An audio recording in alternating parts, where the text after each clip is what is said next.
Hello everybody, this is Jay, and I appreciate you stopping by the channel here today.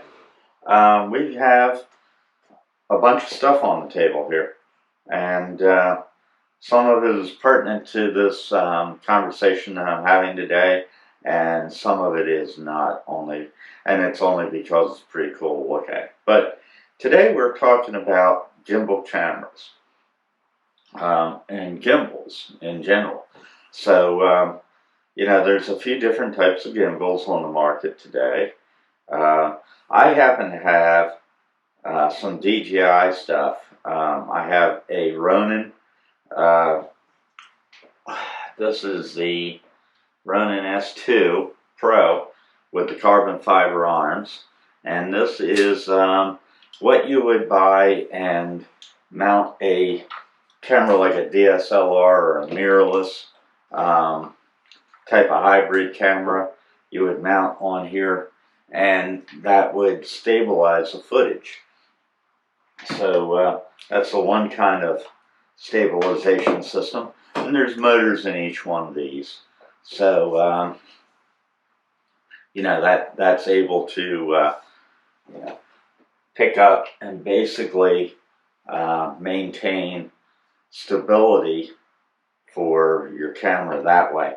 And it takes the bumps and jarring and some of the walking motion out of your videos. Okay, so that would be for an external camera like this one that I held up, or like the Sony FX3.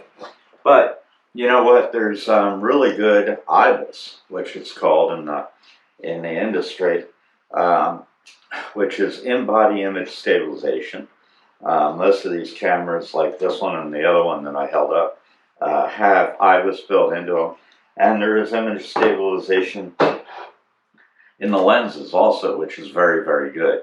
So you can take a camera like this, go out in the field, handheld, and if you're careful enough, you're not bouncing around too much and running, you can get a high quality stabilized image right out of this. Plus, there's stabilization programs, software programs, that you can run on your computers and stabilize that way also. I'm going to kind of come around this way,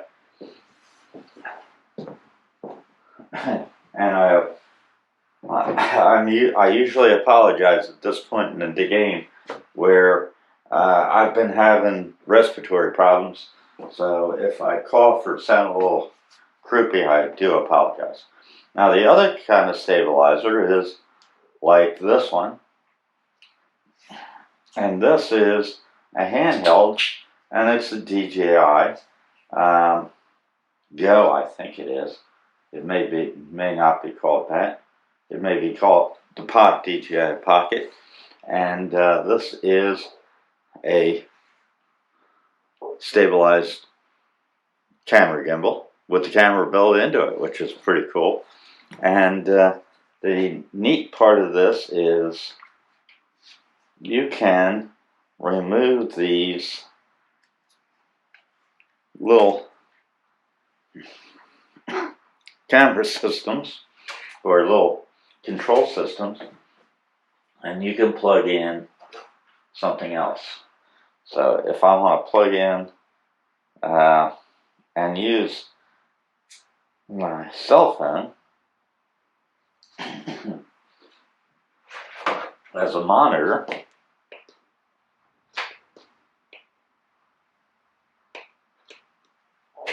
I can do that, even though there is a little tiny monitor on the camera itself.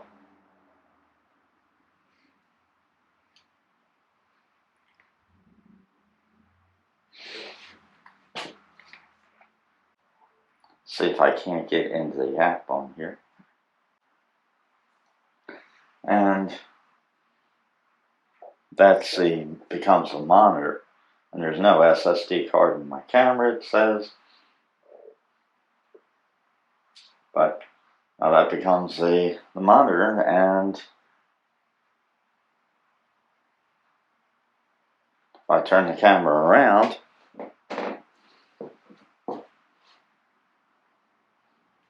That's the monitor, and it is just a really, really good stabilized image on this unit. It's pretty cool. And I take this occasionally out in the field with me when I really don't want to be too obvious about carrying around something when I'm exploring. And that way I have something to shoot with if it comes up that there's something interesting going on. So, and it's a pretty stable, high quality build. You can go jump around town with this, and it does a pretty good job without being too obtrusive. Okay, so that's another type of stabilizer. And then recently, DJI has disrupted the cinematic camera market with this beast of a camera. It is probably the most cutting edge unit on the market today, and it is called the Ronin 4D. And we'll go ahead and turn this on. And this is a cinema grade camera with I am using Sony E-mount lenses, but it has a whole infrastructure of its own lenses and ecosystem that they've built around this, including units lenses that are their own, and remote monitoring, and a new unit called Flex, which removes this head from the rest of the body. Now, this is the gimbal part. And there's sensors under the camera and in front of the camera, and there's even built-in LiDAR on this camera that keeps this lens and the recording unit, the actual optics of the camera, right here, completely stable. So you are pretty much as smooth as you can get with that fourth dimension chicken neck to being able to be completely isolated from your shot and movement of your body,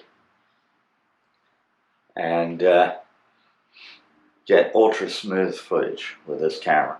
This is, of course, a high-end camera that when you're done maxing it out with everything that you would need, is roughly $10,000, if not a little bit more. You're looking at $900 and some odd for the Ronin SC2, or Ronin S2, I think is what it is, yeah, Ronin S2, and about $300, $400 for this unit here. Of course, the Sony cameras are $3,000, and the Cinemaline FX3 is roughly pushing $5,000 before you put lenses on it and everything, or build it up. This is what they're considering to be the next real wave of the future in content creation, that sort of thing. So just wanted to talk a little bit about the differences of gimbals and stabilization units today. And yeah, I appreciate you stopping by. If you're an existing subscriber, man, thank you very much.